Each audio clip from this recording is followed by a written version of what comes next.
Mencionar sobre el título de esta, como les había comentado yo hace un momento, lleva por título El análisis y reflexión de la Carta de la Tierra desde la perspectiva del derecho ambiental y la ley blanda. Voy a dejar en la mesa moderando a la maestra Adriana Durán García, quien es consultora ambiental y es también colaboradora en la Universidad Tecnológica de Tula, en Tepeji, Hidalgo, y a quien le cedo la palabra. Muchísimas gracias. Muy buenos días, tengan todos y todas.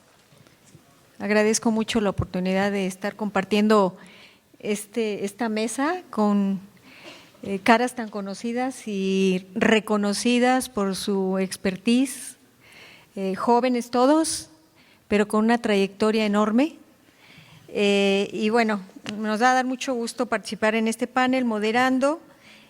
Me voy a permitir comentarles algunos puntos que quisiera para que lleváramos el panel de manera ordenada y ajustados a tiempo.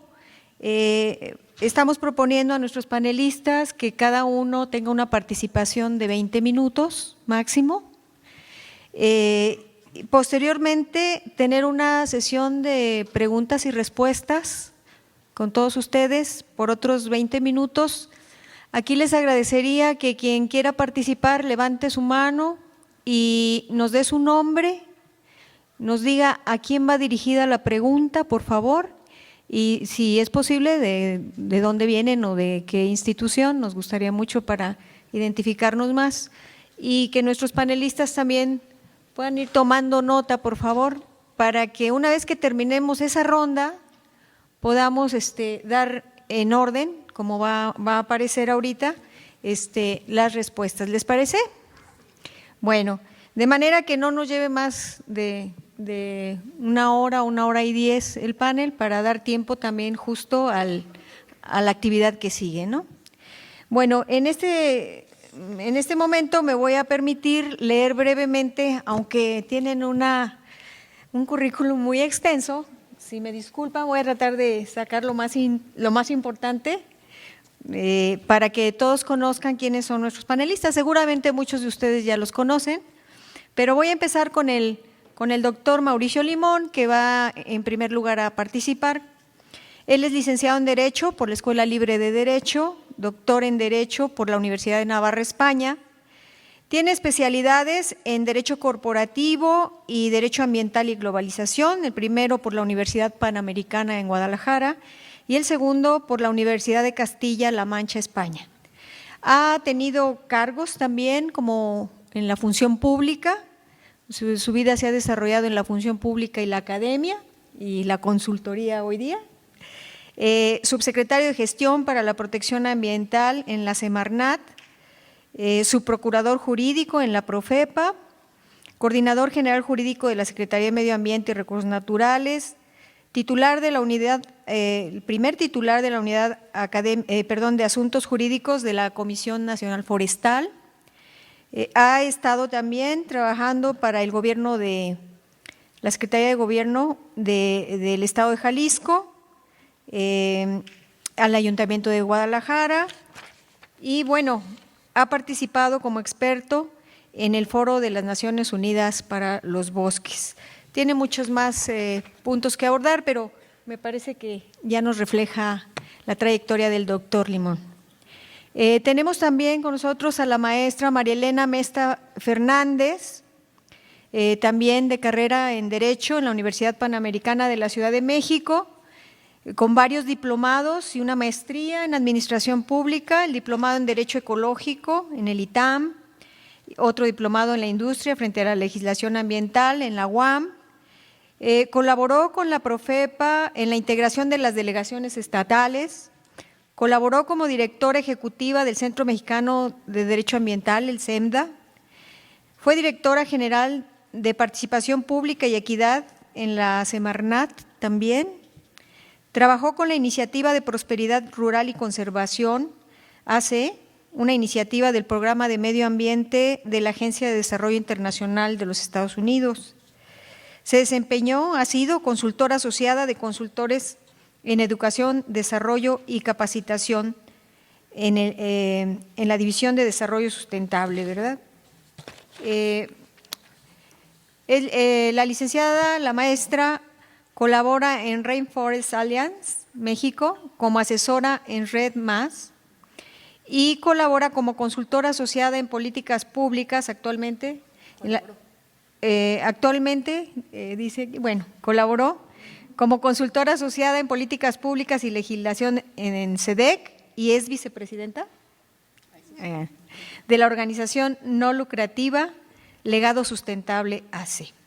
Bueno, es catedrática de varios cursos de Derecho, Política, Planeación, en el ITAM, en el POLI, en la UNAM, etcétera. Como ven, muy joven, pero también con una amplia trayectoria académica y como funcionaria también. El doctor Francisco Javier Dorantes, nuestro tercer panelista, cursó la licenciatura de Derecho en la UAM, tiene estudios de especialidad y maestría en Derecho Constitucional y Administrativo y es doctor en Derecho por la Universidad Nacional Autónoma de México, hay que destacarlo, con mención honorífica. Felicidades, doctor. En la administración pública ha colaborado también en instituciones como la Semarnat, es miembro fundador del Foro Interamericano de Derecho Ambiental y fue asesor en esta materia para la OEA.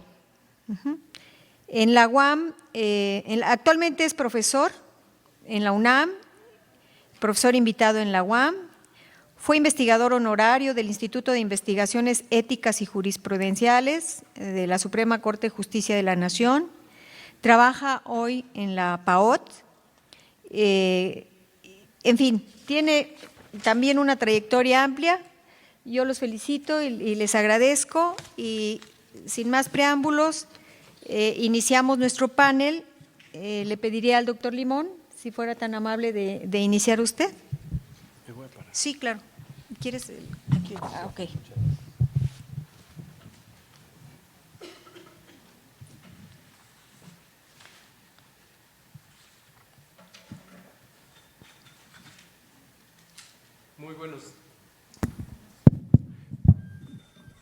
Muy buenos días.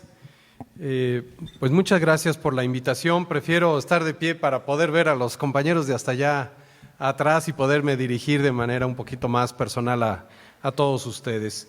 Agradezco a la PAOT y particularmente a su titular, el doctor Miguel Ángel Cancino, por la invitación a este foro, de la misma manera a la Semarnat y a la Iniciativa Internacional de la Carta de la Tierra, por invitarme a participar en este foro, la Carta de la Tierra, como acuerdo vinculante en la legislación nacional, y me han pedido que hable del tema la Carta de la Tierra como marco de ley blanda. Desde aquí pues ya hay un problema. ¿Qué significa ley blanda o cómo se acuñó en materia internacional como soft law? El concepto soft law nació en el derecho internacional y es una de las fuentes del derecho, al ser conocida como parte de los principios del derecho. El artículo 38 del Estatuto de la Corte Internacional de Justicia señala cuáles son las fuentes del derecho internacional, entre las que señala las convenciones internacionales, la costumbre internacional, los principios generales del derecho, reconocidos, dice, por las naciones civilizadas, y las decisiones judiciales y la doctrina de los abogados de mayor competencia en las distintas naciones. Estas mismas son las fuentes del derecho nacional. Me voy a detener particularmente en el tema de las fuentes del derecho internacional. El derecho internacional se caracteriza en que la validez de la creación de las normas jurídicas y sus fuentes se basan en los principios del consentimiento, en la medida en que no está dada por una autoridad, es decir, no hay un poder legislativo que le dé nacimiento al derecho internacional, sino que está dado por una autoridad u órgano competente, como es el caso de los organismos internacionales que son creados por estados soberanos o estados-nación y demás sujetos del derecho internacional destinatarios. La dinámica del derecho internacional se ha reconocido por diferentes tratadistas. Hay otras fuentes del derecho internacional, entre las que podemos llamar las normas imperativas. Esto es importante porque el soft law no es un derecho imperfecto, es una contrapartida del derecho impositivo. Ahorita lo vamos a explicar.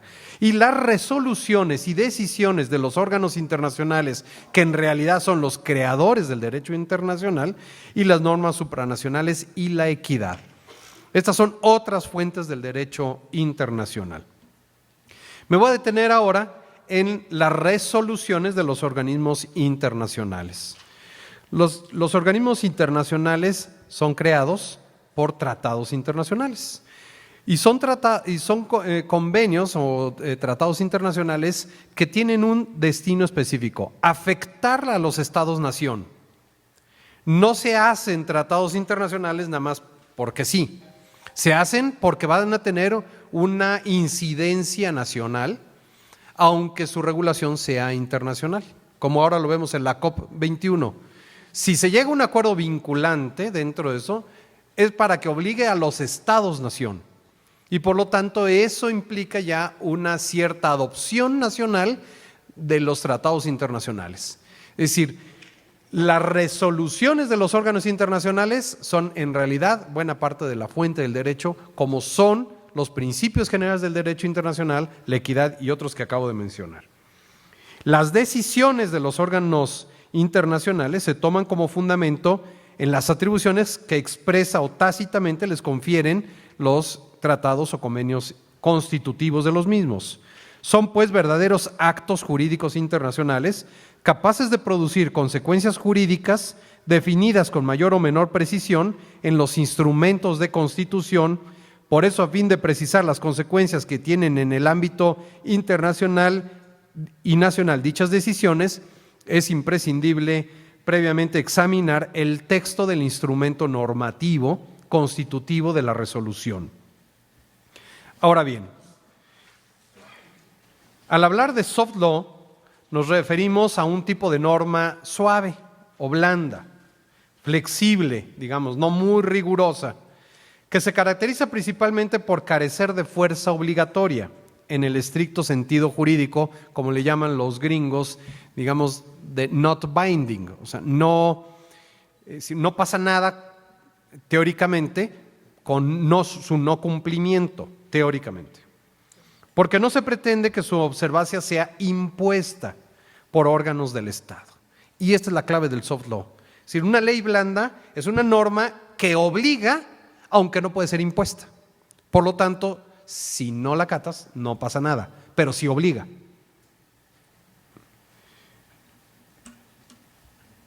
Es decir, el valor intrínseco de la norma de soft law es el convencimiento de que dicha norma es buena per se. Cabe aclarar que este tipo de norma, por lo tanto, no generan, digamos, obligaciones, en tanto que su no observancia no provoca reacciones del orden jurídico internacional. Estas normas las podemos concebir como en contraposición de las llamadas normas imperativas, a que nos acabamos de referir, o a lo que se conoce en el derecho internacional como el jus cogens, es decir, el derecho impositivo taxativo que no puede ser excluido por la voluntad de los obligados a cumplirlo por contraposición de un derecho dispositivo, el cual puede ser sustituido por la voluntad de los sujetos. A nivel nacional podemos llamarle hard law o norma perfecta.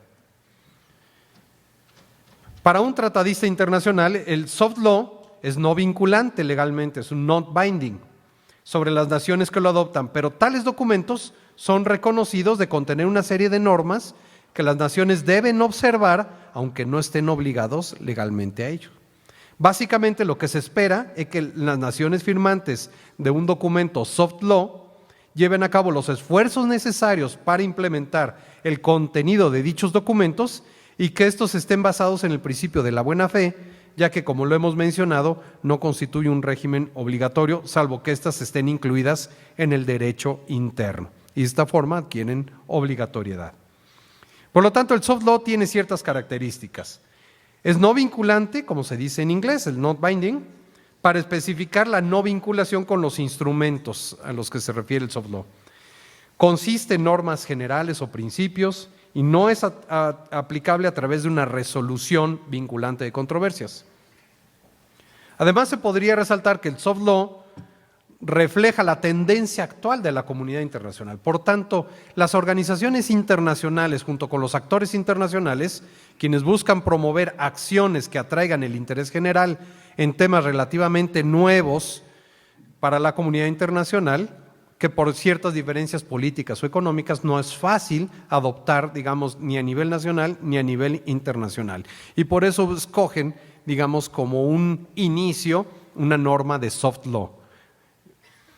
Pero hay que destacar que si bien el soft law carece de eficacia impositiva, refleja el estado de desarrollo de normas consuetudinarias, y las normas consuetudinarias son una fuente del derecho o son la base para futuros tratados, como lo vamos a ver más adelante en el informe Brundtland, ¿no? Y hasta generan para sí mismos expectativas de comportamiento, pues están regidos por el principio de buena fe, lo que de cierta forma explica su utilidad y cumplimiento. Por ejemplo, para distraernos un poquito, el consentimiento previo informado de los pueblos indígenas para el acceso a los recursos genéticos. Hay una norma internacional que todavía no es acogida por número de países suficientes para que sea norma internacional y por lo tanto tampoco es norma nacional. Eso no es suficiente para decir que en tanto que no es norma internacional, yo hago con ello lo que se me dé mi gana hasta en tanto que sea una norma internacional, porque ya hay número de países suficientes que la han ratificado. No. Si México ya tomó la resolución en la convención, en el protocolo de Nagoya, de que este va a ser un instrumento nacional, debe de actuar conforme al mismo, aunque no sea norma. Una norma perfecta, es decir, no pasa nada porque México no cumpla todavía, digamos, con ese protocolo, pero sí le obliga, sí es una norma y sí está obligado a hacer todo lo necesario para que sea una norma nacional y hacer todo lo necesario para cumplir y hacerla cumplir. De igual manera, es decir, todavía podríamos decir, hasta antes de su ratificación, podríamos decir que era una norma de soft law. Si la naturaleza jurídica del soft law, algunos consideran que se trata de un derecho programático, basado en principios éticos que contribuyen a prefigurar lo que ulteriormente se va a desarrollar propiamente como derecho o como norma, cuyo significativo ejemplo son las resoluciones de los organismos internacionales, recomendaciones e informes adoptados por órganos internacionales o dentro de conferencias internacionales, programas de acción, textos que aún no han entrado en vigor. Todos los que han participado de alguna otra forma en una convención internacional, aquellos, por ejemplo, en CITES y todas estas convenciones internacionales, hay una serie de recomendaciones que, digamos, que son eso, recomendaciones a los Estados-nación de que adopten ciertas medidas éticas de conducta, ¿sí? Esa es una norma de soft law. La tipología del soft law puede ser estudiada desde diversos puntos de vista. Por un lado, se hace la distinción entre soft law, que en su contenido incluye normas generales o principios, de aquel que se conforma por reglas específicas. De esta manera, es muy importante destacar que a medida que ha ido evolucionando este fenómeno, el soft law se va identificando propiamente con una norma programática cuyo contenido era esencialmente formulado a través de ciertos principios. La doctrina, entonces, define al soft law como fuente del derecho en cuanto principio general del derecho, no en cuanto norma. Si es un principio general del derecho, luego entonces es fuente del derecho, luego entonces la puedo aplicar. En los jueces no solamente te aplican las normas y las leyes y los reglamentos y normas oficiales, no. Los jueces a la hora del conflicto te aplican principios generales del derecho, te aplican la costumbre, te aplican una serie de principios que no están necesariamente en una norma. Por ejemplo, la consulta a pueblos indígenas.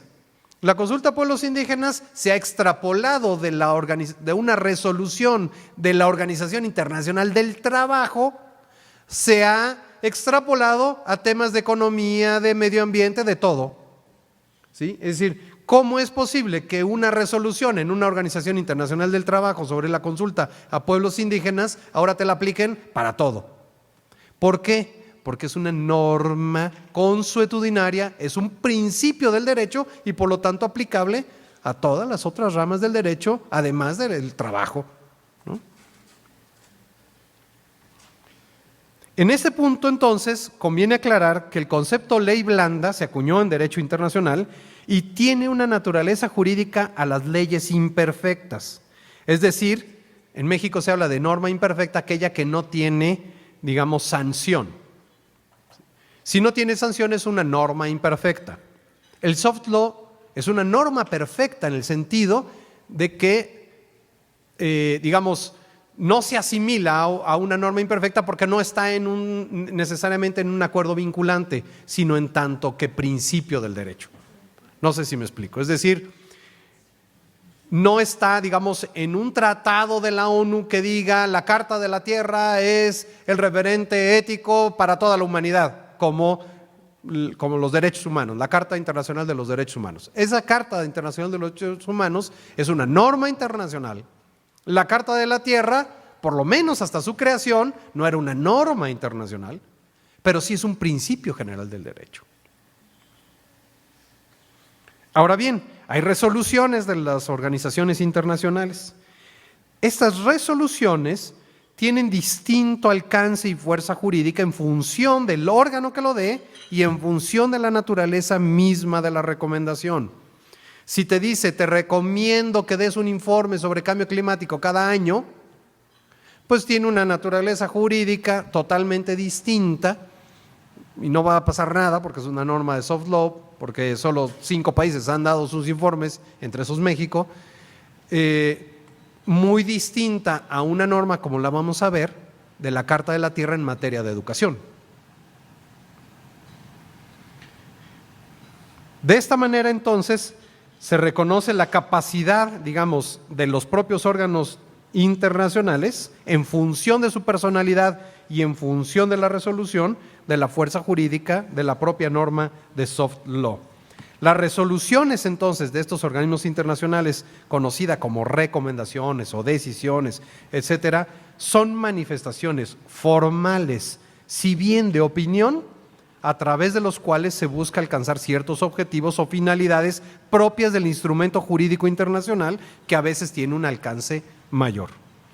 Las resoluciones son manifestaciones entonces de estos organismos internacionales, aunque no se desconoce que el concepto de resolución es multívoco, es decir, como ya les decía, se habla de resolución todo lo que se resuelva, aunque esa resolución puede ser una opinión, puede tener otras finalidades.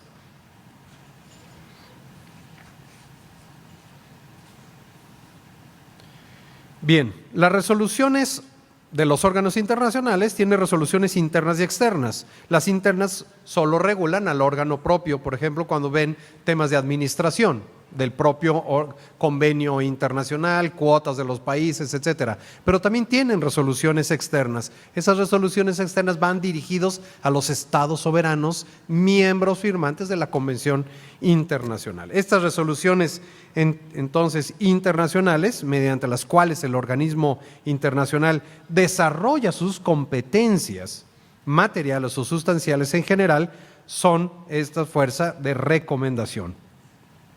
Ahora bien, detengámonos ya específicamente en la Carta de la Tierra a la luz de estas recomendaciones de este llamado soft law.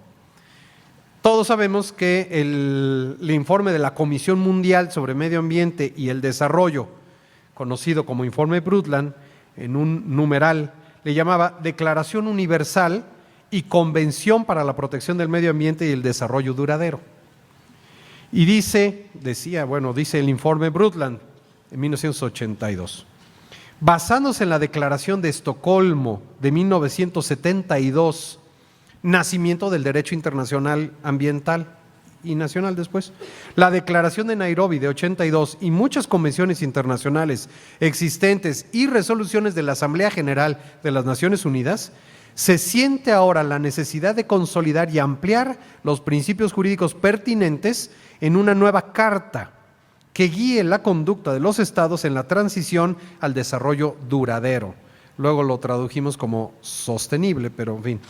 Esta carta proporcionaría la base para una convención en la que se convertiría, al ampliarse, convención que establecería los derechos soberanos y las obligaciones recíprocas de todos los estados. Es decir, trabajemos en una carta cuya finalidad va a ser una convención internacional, ¿sí? Un tratado internacional. Y ya desde el informe Brundtland daban un borrador, digamos, de contenido de carta. No obstante, sabemos que esta carta, pues ahí quedó, en el informe Brundtland. Después se quiso trabajar en la Cumbre de Río, también sabemos pues lo mismo, que fue un fracaso, ¿sí? Sin embargo, sabemos también que eso no fue obstáculo para que ciertas personalidades a nivel internacional empezaran a recoger esta recomendación del informe Brundtland para la creación de la Carta, y todos conocen la historia de la Carta hasta que en el año 2000 esta serie de personajes internacionales adoptan la Carta de la Tierra. Hasta ahí, nada. Hasta ahí, pues es eso, una carta que unos personajes internacionales acogen, ¿no? Sin embargo, se gesta ahí el nacimiento de un principio general del derecho, porque los principios del derecho no nacen con las normas, al revés, las normas nacen de los principios del derecho. Y los principios del derecho, ¿cómo nacen? Como nació la Carta de la Tierra. De tal manera que la Carta de la Tierra es un principio general del derecho, internacional me refiero, ¿sí? Pero no se recogió como norma en un principio, ni como soft law, ni como nada. Es simplemente un principio general del derecho que sí fue recogido desde entonces, porque así nacen los principios generales del derecho. Y no es, y con esto termino, hasta la 32ª reunión, abro un paréntesis, aun cuando haya nacido la Carta de la Tierra en la sede de la UNESCO. Bueno, pues les prestaron la sede de la UNESCO como les pudieron haber prestado otra. Es decir, no significa que la UNESCO haya adoptado ese recuerdo, la Carta de la Tierra en el año 2000, sino que fue hasta su 32ª reunión de la Conferencia General de la UNESCO en el año 2003, en donde se adoptaron diversas resoluciones de los organismos internacionales. Como les acabo de decir, se titula Apoyo de la UNESCO a la Carta de la Tierra, ¿sí? Que a la letra dice, no lo va a leer todo, considerando que durante el decenio de los 90 tuvo lugar en todo el mundo un proceso de consulta de carácter multicultural y multisectorial con vistas a la creación de un instrumento que contuviera los valores comunes, principios y criterios éticos que pudieran guiar los esfuerzos de los Estados miembros para hacer realidad un futuro sostenible, que además hay una comunidad internacional que dispone ya obviamente de una Carta de la Tierra que contiene principios fundamentales. Es decir, ya desde ahí adopta la UNESCO el carácter a la Carta de la Tierra de principio general del derecho. Y continúa un poco con la historia de Brundtland y todo lo demás. Pero dice al final, resuelve que la Asamblea General de la UNESCO, los Estados-nación, los Estados soberanos, resuelven en el seno de la UNESCO, reconocer que la Carta de la Tierra constituye un importante referente ético para el desarrollo sostenible y tomar nota de sus principios éticos, sus objetivos y sus contenidos, pues lo que en ella se expresa coincide con la visión que la UNESCO formula en la estrategia 2003-2004 para el año 2007.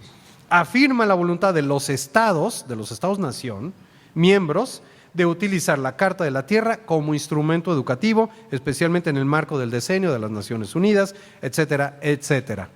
Es decir, esta resolución, a mi juicio, de la UNESCO, le dio en ese momento a la Carta de la Tierra el carácter de soft law o ley blanda, diferente a una ley imperfecta, es una ley perfecta. Era principio general del derecho y la UNESCO le dio el carácter de norma de soft law. Al mismo tiempo, como el ejemplo que les decía, en la Organización Internacional del Trabajo adoptan la resolución de la consulta a pueblos indígenas y se extrapola todo, es igual aquí.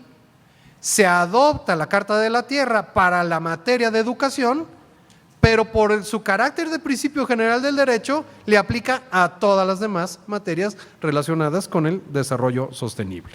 Muchas gracias. Muchas gracias, doctor. Cedemos la palabra a la doctora María Elena Mesta, por favor.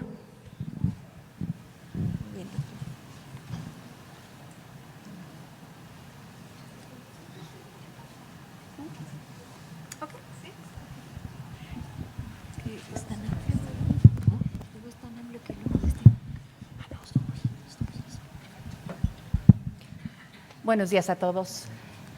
Bueno, primero me voy a permitir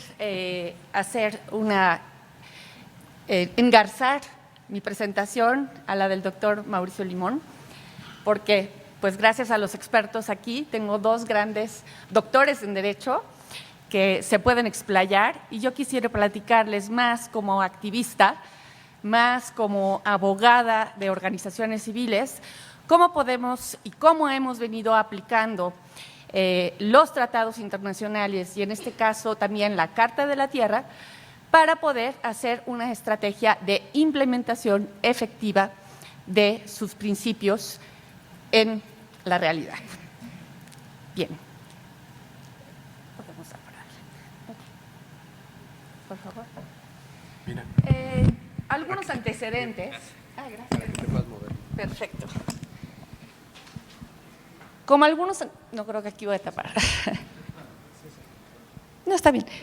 Sí, mejor le van. Ok. Algunos antecedentes, como ustedes ya lo tienen, para nada más ir nivelando a todos en esta plática. Pues como ustedes saben, esta fue suscrita por el Gobierno de México hasta el 22 de abril de 2007, pero como ya bien nos decía el doctor Mauricio Limón, pues ya venimos aplicando la Carta de la Tierra y sus principios como país y también como sociedad civil. Esto tiene que ver justamente con que la Carta de la Tierra es, como bien lo señala, un marco ético. Este marco ético pues nos propone el respeto y el cuidado de esta comunidad de vida, la integridad ecológica, los derechos humanos universales, el respeto a la diversidad, justicia económica, democracia y cultura de paz. Como pueden ver ahí, no solamente es un marco ético compartido, es un marco ético integral. Esto yo creo que también tenemos que resaltarlo porque esto nos va a ayudar mucho a poder, en estos tiempos de crisis, el poder integrar todos los derechos humanos DESCA, como les decimos, los derechos económicos, sociales, culturales y ambientales, y no solamente eso, sino también integrar todos aquellos derechos que en materia internacional, pero también a nivel nacional, estamos obligados como país y como Estado, ¿sí?, a promover un desarrollo integral y sustentable en términos de nuestro artículo 25. Entonces, ¿cómo vinculamos o cómo hacemos posible ese derecho, ¿sí?, al cual todos aspiramos? Pues lo primero sería preguntarnos, y yo quisiera hacerles, antes de iniciar mi plática, hacerles 4 preguntas que surgieron de los ponentes anteriores. ¿Por qué no se han logrado los objetivos del milenio? ¿Cómo lidiar, decía la anterior ponente, con un marco de complejidad? ¿Cómo cambiar comportamientos y hacer que este caminar más rápido sea de manera sostenida? ¿Cómo generar círculos virtuosos? No es la primera vez que estos principios que están en Carta de la Tierra son vertidos en otros instrumentos. Estaban también en la Declaración de Río, en 92. Estaban también presentes en un marco programático, que era la Agenda 21. ¿Por qué no se han cumplido? Y entonces ahí el marco ético, ¿sí?, cobra una gran relevancia. ¿Por qué?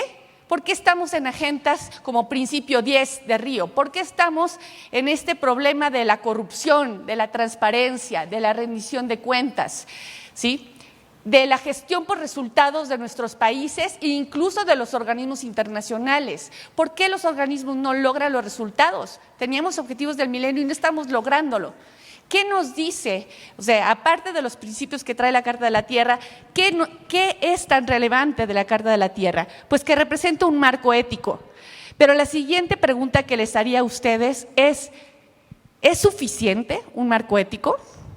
No, necesitamos justamente la otra parte, la parte de cómo llegar a las conductas, a los cambios de comportamiento para llegar a lo que es la visión de la Carta de la Tierra. Y es ahí donde tenemos esa vinculación con los tratados y con todos los programas que se han dado a nivel internacional. Es decir, vislumbramos a todas las personas y organizaciones, ¿verdad?, que puedan lograr entonces este desarrollo sustentable para construir unas sociedades justas, sostenibles y pacíficas en el mundo.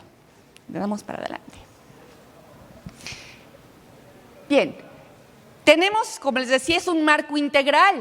Lo que nos está diciendo la Carta de la Tierra es que también, no solamente nuestro marco de pensamiento, nos decía también todos estos teóricos de Carta de la Tierra que estuvimos la semana pasada, ¿verdad?, que han teorizado sobre la Carta de la Tierra, pues es este marco integrador.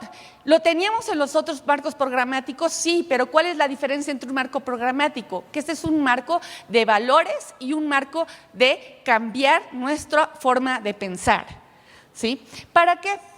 Bueno, tenemos por un lado este objetivo general, que es el respeto a la comunidad de vida, por el otro lado, el pilar de la integridad ecológica, por el otro lado, tenemos también la parte de la justicia social y económica y finalmente democracia, no violencia y paz.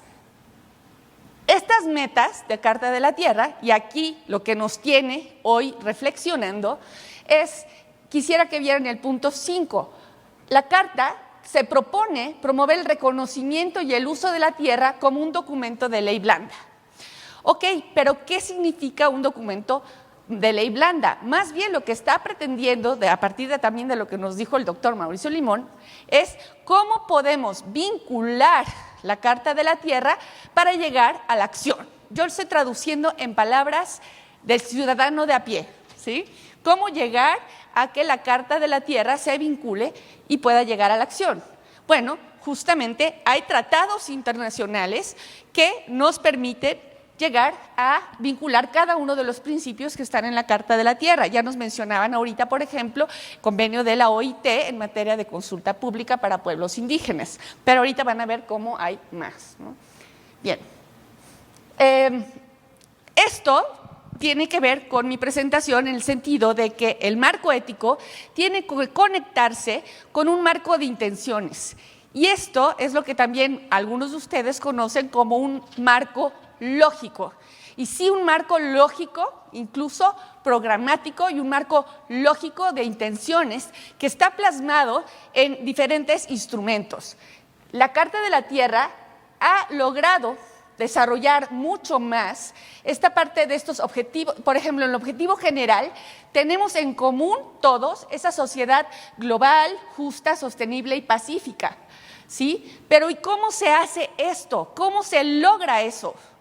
Bueno, se logra a través de 3, diría yo, líneas de acción, para simplificar. Podríamos teorizar más, pero permítanme hacerlo de esta manera. Se logra a través, primero, de la educación, que es un poco lo que se ha desarrollado por parte de la iniciativa de Carta de la Tierra, pero ahorita estamos explorando la parte de también se logra a través del derecho internacional y también de cómo este derecho internacional se vincula con nuestro derecho nacional. ¿Cómo se hace esto? Pues tenemos que tener en estos objetivos específicos, van a estar plasmados en esas leyes, en esos programas, y van a bajar a una serie de resultados diferentes. El código de ética nos va a permitir tener esos resultados diferentes. ¿Por qué? Porque no vamos a tener aplicación efectiva, y esa es la clave, efectiva de tratados internacionales o de leyes mientras nuestros políticos, ¿verdad?, mientras nuestras organizaciones civiles, mientras nuestros organismos financieros, mientras los organismos de cooperación internacional no apliquen de manera congruente, ese es el punto, la congruencia ética que se tiene que tener para lograr ese objetivo que todos nos hemos propuesto. ¿Sí? Porque por un lado digo en tratados voy a hacer esto, ¿verdad? Pero a la hora de tomar una decisión, que eso Eso es justamente el Carta de la Tierra, un marco ético para la toma de decisiones, ¿verdad? Pues prefiero tomar la decisión pragmática, la decisión de nuestros políticos hacia el voto o hacia otro tipo de cosas, ¿no? Entonces, adelante. Y entonces la Carta de la Tierra, como les decía, pudiera tener, reflexionemos, tres campos, digamos. Uno es como instrumento ético, porque sí, tenemos que apelar a nuestros valores, a cambiar el pensamiento, como nos decía también Mateo Castillo. Tenemos que también tener un instrumento educativo. ¿Por qué? Porque es el primer paso para cambiar actitudes, para cambiar formas de hacer las cosas. Si no sabemos cómo hacer, ¿cómo vamos entonces a cambiar, por ejemplo, también nuestra manera de hacer las leyes, ¿verdad? Primero tenemos que saber cuáles son los buenos patrones de, por ejemplo, producción y consumo. ¿Cuáles son los buenos patrones para llegar a una cultura de paz, ¿sí? De diálogo? ¿Cuáles son los buenos patrones para poder resolver conflictos de acuerdo a derecho, ¿sí? Y de acuerdo también a los intereses y respetando los derechos humanos, más allá del derecho, ¿sí? ¿Cómo podemos hacer? Y cómo entonces llegar a los instrumentos de política pública. Y he aquí donde el derecho internacional se vuelve un instrumento que hace sinergia con Carta de la Tierra, ¿sí? Es decir, como ya nos mencionaba, los principios y valores son lineamientos y criterios. Esto ya lo sabíamos en México. Yo creo que México ha sido un país piloto en muchas cosas. Ha sido cabeza de ratón muchas veces y hemos impulsado, ¿verdad? En estas conferencias internacionales, hemos impulsado y hemos traído en la ley JEP en el 92, ustedes recordarán que había en nuestra ley, había muchos de esos principios que estaban en la Declaración de Río, todavía no había Carta de la Tierra, ¿sí? Y los bajamos ¿a dónde? A los criterios ecológicos que estaban en la ley. ¿Y esos criterios qué eran? Principios para tomar decisiones. Eran grandes avenidas que en caso de que no hubiera una decisión o una norma perfecta, ¿verdad? Pues podíamos apelar a un criterio en la ley, ¿sí? Para que lo comparen un poquito a lo que es justamente Carta de la Tierra. Es un criterio, es un principio que podemos apelar. Pero ese criterio, en ley JEPA también, la Ley General del Equilibrio Ecológico, necesita, no de dientes, necesita de instrumentos para su aplicación. Y esos van a ser en estos tratados que, como ya decíamos, no es que sea, ya no voy a volver sobre la norma imperfecta, ya me voy a apoyar, para no repetir, como decíamos, en cómo estos tratados internacionales, pues me van a referir incluso a organismos internacionales. Ya les decía que como activista, pues podemos apelar, por ejemplo, a organismos internacionales. ¿Para qué? Para decirle a nuestros países, cuando estos no reconocen su derecho interno, ¿verdad?, que están obligados, no solamente por Carta de la Tierra, sino porque existen tratados. Ajá. Y entonces llegar a reglas de derecho duro, decía hard law, ¿no? Adelante. Y hay varias cosas que cambian el contexto, las reglas del juego en este momento, ¿sí? En 2011 creo que la sociedad todavía no ha despertado a los derechos que le han sido reconocidos en la Constitución. El artículo primero, ¿sí? O sea, ya no podemos decir que nos leímos toda la Constitución. El artículo primero, ¿sí?, habla de que en los Estados Unidos, ¿sí?, todas las personas debemos de gozar de los derechos humanos reconocidos en esta Constitución y en tratados internacionales, ¿sí? Y debe de tenerse garantías para su protección. No voy a abundar porque seguramente el doctor Dorantes nos va a hablar también de esto, ¿sí? Adelante. Y también reconocer que el artículo 133 reconoce al mismo nivel, y hay también decisiones, ¿sí?, que reconocen los tratados internacionales con el mismo nivel de ley. ¿Qué quiere decir? Que entonces también donde haya vacíos y omisiones en nuestra legislación o en las decisiones que tomen nuestros países a nivel internacional, pues podemos apelar también a estos tratados internacionales para llenar esos vacíos o insuficiencias. Esos tratados, por ejemplo, y yo apelaría a que nos fuéramos a tratados que son más inclusivos, es decir, que son más integradores de derechos. Tenemos, por ejemplo, los derechos y deberes del hombre, la Declaración Universal de los Derechos Humanos, la Convención Americana de Derechos Humanos, ¿sí? ¿Por qué? Porque los derechos humanos son indivisibles y, por lo tanto, permiten que se apliquen lo que llamábamos los derechos económicos, sociales, culturales y ambientales de manera indivisible, ¿sí? Adelante. Y, por lo tanto, interrelacionados, ¿sí? También, finalmente, el Pacto Internacional de Derechos Civiles y Políticos y uno que es más reciente, que es el que se apela más, que se le denomina el PIDESC, que es el Pacto Internacional para Derechos Económicos, Sociales y Culturales. Adelante. También tenemos otras convenciones, y aquí voy a ver, por ejemplo, convenciones que pueden ser particulares, como las de indígenas, pero también tenemos de mujeres, de jóvenes, o si nos vamos no a hablar de la población, nos vamos a hablar justamente de, por ejemplo, la educación o de discriminación, ¿verdad? Pues tenemos tratados específicos para esas cosas y nosotros tendríamos que ver justamente como integró ahorita el doctor Limón en cuestiones, por ejemplo, de la OIT y cómo nos lo traemos al derecho ambiental para la consulta pública. Bueno, igualmente podemos traer de los diferentes tratados, como son indivisibles ahora bajo el artículo 1, pues podemos traer todas estas convenciones, que en este caso puse un ejemplo nada más de lo que puede ser, por ejemplo, los derechos de la mujer. ¿Por qué de la mujer? Pues porque la mujer también tiene derechos ambientales, económicos, sociales, culturales. Existen tratados que facilitan simplemente visibilizar, ¿sí?, los derechos a la equidad y a la igualdad. Vamos para adelante.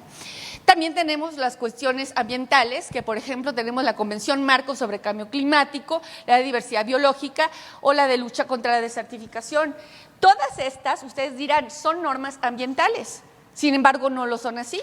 Ahorita, por ejemplo, haciendo simplemente un análisis, ¿sí?, de la misma Carta de la Tierra, ustedes pueden ver, hice un análisis simplemente breve como para ver los tipos de casos que se pueden presentar.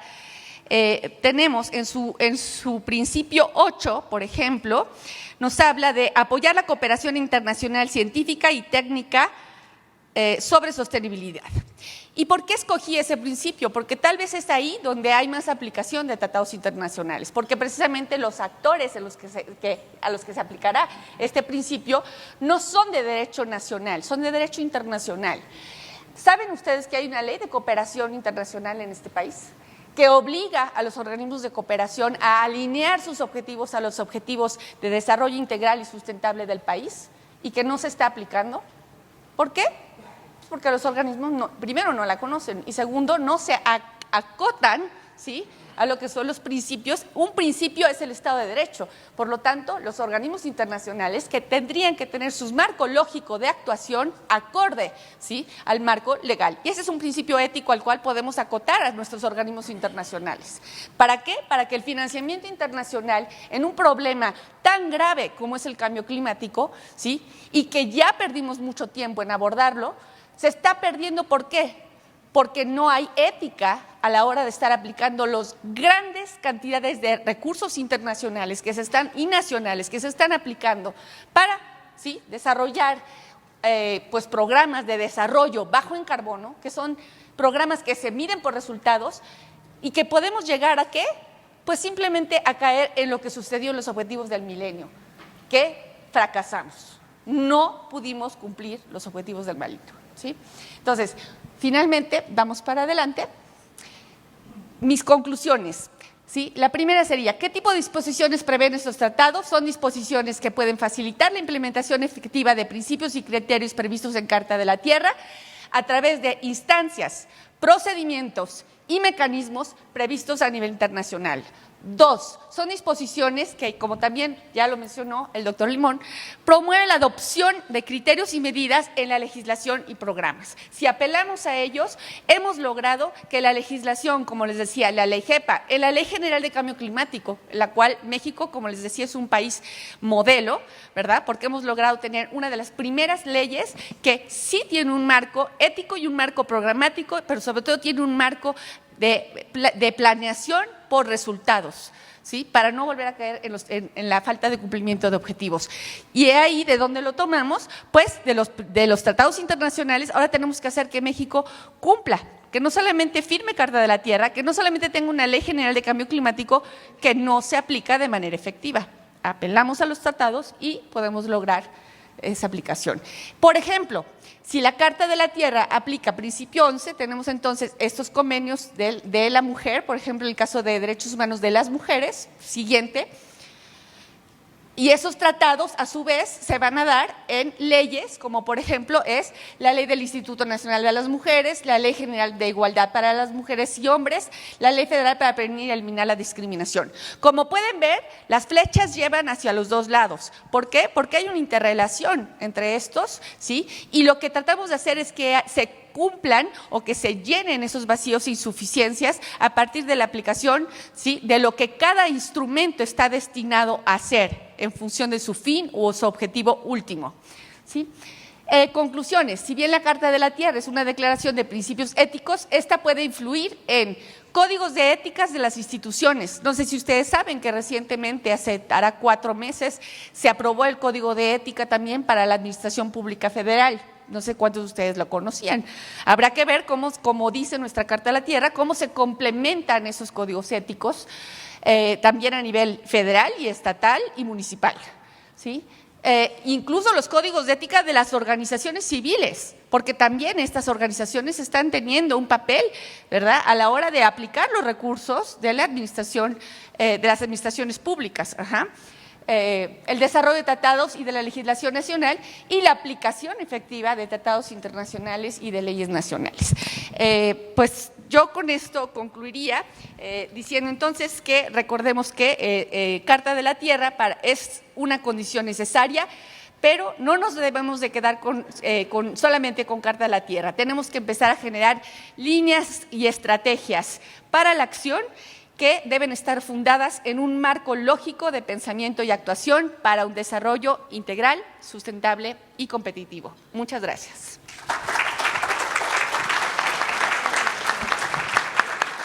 Muchas gracias, maestra. Damos el uso de la voz al doctor Francisco, por favor.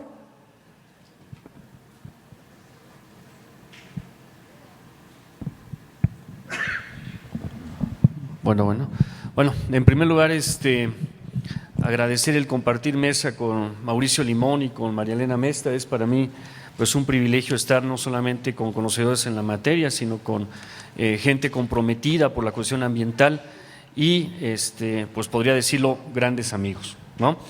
Y en segundo lugar, fíjense que quiero comenzar mi reflexión con una parte de aquí de un libro que me acaba de regalar amablemente Mateo y que nos va a servir para guiar un poco lo que les voy a exponer. Fíjense lo que dice este libro que se llama La Declaración Universal de Derechos Humanos y la Carta de la Tierra, una inspiración para la gobernabilidad global. Pero quiero que se den cuenta de esta frase que nos va a ser muy útil. Dice: la Carta de la Tierra es por excelencia un documento de los pueblos. Fíjense, un documento de los pueblos. Muchos alrededor del mundo contribuyeron a él y lo están utilizando cada uno en su propia esfera de acción. Dicho esto, vamos a iniciar la exposición. Afortunadamente, como se dan cuenta, las exposiciones se complementan y hay muchas cuestiones que no voy a detenerme mucho porque tanto Mauricio como María Elena han tocado, pero vamos a hacer referencia a esto. En primer lugar, vamos a ver rápidamente, sin caer en una noción de dar clase de Derecho Internacional, porque no es mi pretensión. Primero tenemos que preguntarnos algo importante. De inicio, ¿el derecho internacional es derecho? O sea, tendríamos que preguntarnos esa cuestión en lo particular, que para nosotros los juristas es una cuestión que nos ha mantenido, ¿sí?, en discusiones constantes a través del tiempo. Bueno, el inicio, ¿sí?, de todo el derecho es algo que los romanos llamaban el pactum, ¿sí? El pactum viene de paz, ¿sí?, hacer un acuerdo. Como bien decía Mauricio, o sea, la base de todo el derecho es precisamente, y del derecho internacional, es poder establecer un acuerdo, un pacto, ¿sí? Muchas de las cuestiones jurídicas, fíjense bien, que nacen en los romanos, tienen básicamente esta idea de llegar a un acuerdo. Inicialmente, el derecho internacional no se llamaba como tal, se llamaba por los romanos como derecho de gentes. Se refería a las personas, ¿sí?, a todas las personas que no formaban parte del pueblo romano, pero que sin embargo tenían un derecho igualmente válido, ¿sí?, al derecho romano. Fíjense, el principio, el derecho allá afuera es igualmente válido al derecho acá adentro. Y quiero que lo empiecen a relacionar con lo que les leí, ¿sí? Es el derecho de los pueblos, es el derecho de otras gentes, pero es su derecho. Siguiente aspecto importante, la denominación derecho internacional fue inventada por Bentham, ¿sí?, en 1789. No sé cómo me sé esas fechas tan raras, ¿no? Pero en 1789 Bentham inventa esta noción del derecho internacional. Muy discutido porque, bueno, por las cuestiones conceptuales. Hay críticas a la cuestión del derecho, a este derecho internacional. Me voy a hacer rápidamente referencia a estas críticas, ¿sí? León Duguid, por ejemplo, dice la distinción entre derecho internacional y derecho privado debe de ser una distinción meramente pedagógica. Realmente muchas de las cuestiones que se regulan en el ámbito civil también tienen repercusiones en el ámbito del derecho público. Vamos a la cuestión ambiental. ¿Qué es el derecho ambiental? ¿Derecho público o internacional? Las dos cosas, ¿me entienden? No puede tener el límite entre el derecho internacional y el derecho público, fíjense bien, se ha prácticamente mimetizado, prácticamente no existe ya esa diferencia. Por eso hay una crítica, ¿sí?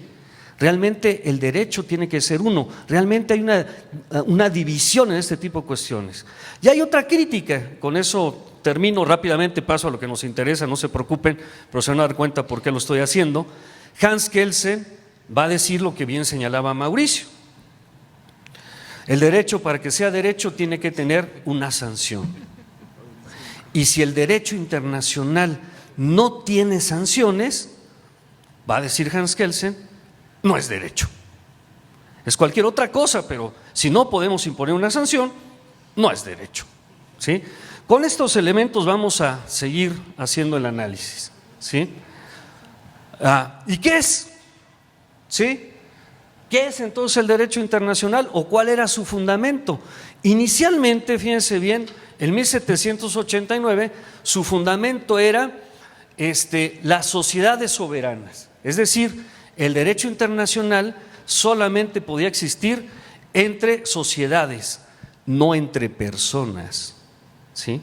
Entre sociedades, entre soberanías, entre países, porque ellas eran las que generaban, nos lo dijo también hace rato muy bien Mauricio, ¿sí?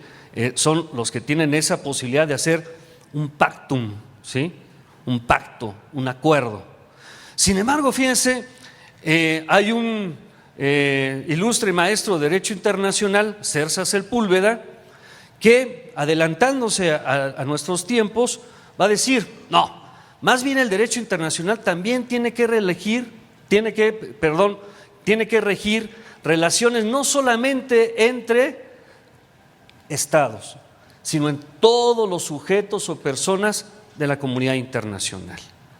Entonces, el derecho internacional ya no lo podemos ver desde esta perspectiva meramente de una soberanía en lo general, sino también relacionado con las personas. Ahora bien, cosas raras, que ya vimos algunas de ellas.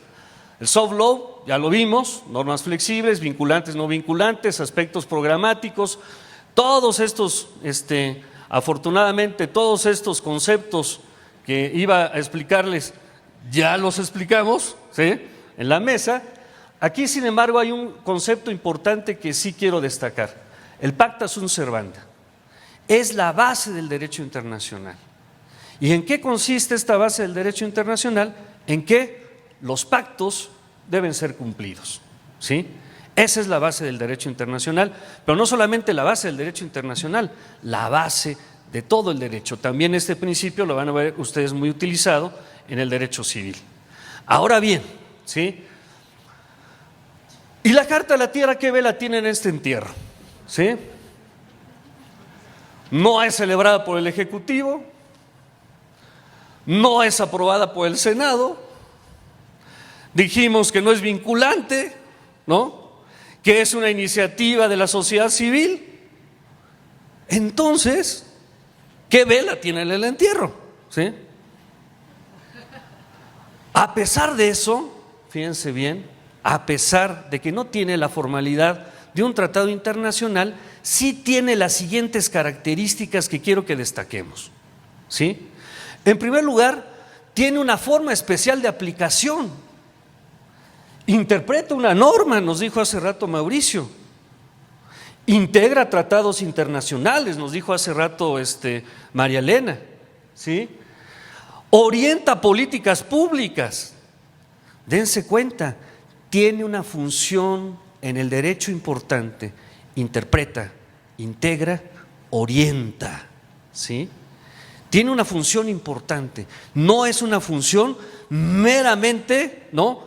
Del cielo de los conceptos. Tiene una aplicación práctica la Carta de la Tierra. Pero no solo eso, fíjense, desde mi punto de vista además, tiene que interpretarse de la misma manera que un tratado. No es un tratado internacional, pero al tratarse de un documento, ¿sí?, generado a nivel internacional, tiene que interpretarse de la misma manera que un tratado. Es decir, si yo tuviera que interpretar la Carta de la Tierra, lo haría también analógicamente con la Convención de Viena. Por supuesto que lo haría así, ¿sí? ¿Por qué razón? Por los efectos que tiene la Carta de la Tierra. Fíjense este otro aspecto interesante, ¿sí? Tiene un efecto de vandemecum. ¿Qué significa eso? ¿Sí? Significa que compila lo esencial, compila lo elemental de diversos tratados internacionales. Es una compilación de aspectos contenidos en tratados internacionales, muchos de ellos, ¿sí? Tiene ese efecto compilatorio que es muy importante. De hecho, hace rato le decía a Mateo, fíjate Mateo, que ahorita aquí reflexionando sobre esto que estamos viendo en la Carta de la Tierra, yo pienso que inclusive, y se lo comparto a mis compañeros abogados, la Carta de la Tierra debería ser una herramienta útil como introducción al derecho internacional, ¿sí? Para estudiar derecho internacional. Les paso ese tip, abogados, ¿sí? ¿Por qué razón? La Carta de la Tierra compila muchos elementos importantes contenidos en tratados internacionales muy importantes en materia jurídica. Desde esa perspectiva, fíjense bien, une derechos que tradicionalmente eran tratados de manera separada. La Carta de la Tierra es un instrumento que une al pacto de los derechos políticos, civiles y políticos, y a su vez también une a los derechos políticos, económicos, sociales y culturales, los DEX y los derechos tradicionales. Fíjense qué maravilloso, ¿eh? La Carta de la Tierra en su contenido une a tratados internacionales que naturalmente se separan. Y entonces sucede algo interesante en la Carta de la Tierra. Su efecto es integrador, ¿sí? Tiene un efecto integrador. En la Carta de la Tierra tenemos un documento que, si lo estudiamos y lo analizamos bien, ¿sí?, integra diversos tratados internacionales, integra la esencia de varios tratados internacionales. Fíjense qué maravilloso, ¿eh? Es un documento integrador, ¿sí? En ese sentido es un documento integrador. Ahora, otro aspecto importante, une, como ya comentamos, aspectos éticos y normativos, ¿sí? Tiene principios, pero también tiene aspectos que pueden vincularse con una norma. Les pongo un ejemplo. De materia de justicia social económica, tiene el principio 9. Erradicar la pobreza como un imperativo ético, social y ambiental, dice el principio. Inciso A, garantizar el derecho al agua potable. Nada más hasta ahí llego. Garantizar el derecho al agua potable, eso está contenido en los tratados internacionales, está contenido además en el artículo 4 de nuestra Constitución. Une aspectos éticos y normativos, ¿sí? La Carta de la Tierra tiene además esos aspectos éticos y normativos. Y aquí yo les diría que si bien es un instrumento de ley blanda, sin embargo, muchos de sus elementos pueden respaldarse con tratados internacionales. Muchos de sus elementos. Ojo, esto no hace que la Carta de la Tierra por sí misma ya sea vinculante. Entonces hay que ver la Carta de la Tierra desde dos perspectivas. Desde una perspectiva general, ¿sí? Y desde una perspectiva particularizada de cada uno de sus elementos. ¿Qué efectos tiene cada uno de los elementos que contienen la Carta de la Tierra? En ese sentido, también hay que reconocer otro aspecto. Uno de sus sustentos fundamentales es la dignidad humana. La base, ¿sí? La base de toda la Carta de la Tierra es la dignidad humana. Y como saben, la dignidad humana, ya lo hemos platicado con algunos de ustedes, inclusive es el sustento de varias constituciones políticas europeas, la alemana y la española al menos. No sé si alguna más, Mauricio, que recuerdes. A la alemana y a la española al menos, ¿sí? Tienen ese aspecto en lo particular. Además tienen otro sustento, los derechos humanos, pero tiene un aspecto aquí importante. La Carta de la Tierra por eso fue construido, y nos lo señaló muy bien Mauricio. ¿Cuál era el fin de la Carta de la Tierra? Tarde o temprano hacer una nueva convención internacional. Es decir, ¿qué efectos tiene la Carta de la Tierra? Efectos renovadores y constructivos de los derechos de los pueblos. No puedo contestar ahorita, perdón, después le contestaré la pregunta, ¿sí? Tiene efectos renovadores y constructivos para los pueblos, para las necesidades de los pueblos. Ahora bien, en consecuencia, fíjense, ¿qué podemos decir? Forma parte del derecho internacional desde una perspectiva más flexible, es cierto, ¿sí? Tiene este efecto. Segundo efecto, tiene tanto una obligatoriedad moral, pero también en algunos casos tiene una obligatoriedad jurídica. No por sí misma, por la esencia de lo que contiene. Acuérdense, el derecho al agua, ¿sí? No confundamos los elementos, hay que ver cada uno de ellos. Representa un importante instrumento de unión entre individuos de distintas ideologías, religiones y creencias. Esa es una gran virtud de la Carta de la Tierra. La Carta de la Tierra hace que estemos sentados aquí personas con diversas ideologías, con diversas religiones, con diversas creencias. Eso es importante. ¿Es un camino viable para criterios concretos? Fíjense bien, esto es bien interesante y es una puerta de discusión que yo invito a mis compañeros abogados a que discutamos, ¿sí? En la Procuraduría Ambiental, gracias a Miguel, por ejemplo, estamos abriendo esta línea de discusión. Aspectos de justicia social. ¿Qué criterios de justicia vamos a aplicar en materia ambiental? ¿Qué teorías de la justicia propias, ¿sí?, hay en específico para la materia ambiental? Y la Carta de la Tierra te abre esa puerta. ¿Qué criterios de justicia social podemos aplicar? Otro aspecto importante, ¿sí? Tiene como su fundamento el acuerdo. ¿Se acuerdan del Pactum Romano? Aquí está. Pactum, acuerdo, base del propio derecho internacional. Finalmente, ya para concluir y abrir esto a sus preguntas, ya veremos algunas otras cuestiones después, les comparto esta frase que se me ocurrió hoy en la mañana, ¿sí? Donde no haya derecho internacional, podrá existir al menos la Carta de la Tierra. Muy bien. ¿Sí? Dense cuenta, reflexionen sobre este principio, dense cuenta, esa es la base de la Carta de la Tierra. Donde no hay derecho, al menos tengamos un principio ético. Donde no podemos ser obligatorios, que al menos la Carta de la Tierra nos vaya orientando hacia dónde vamos. Sintámonos orgullosos de promover la Carta de la Tierra. Muchas gracias.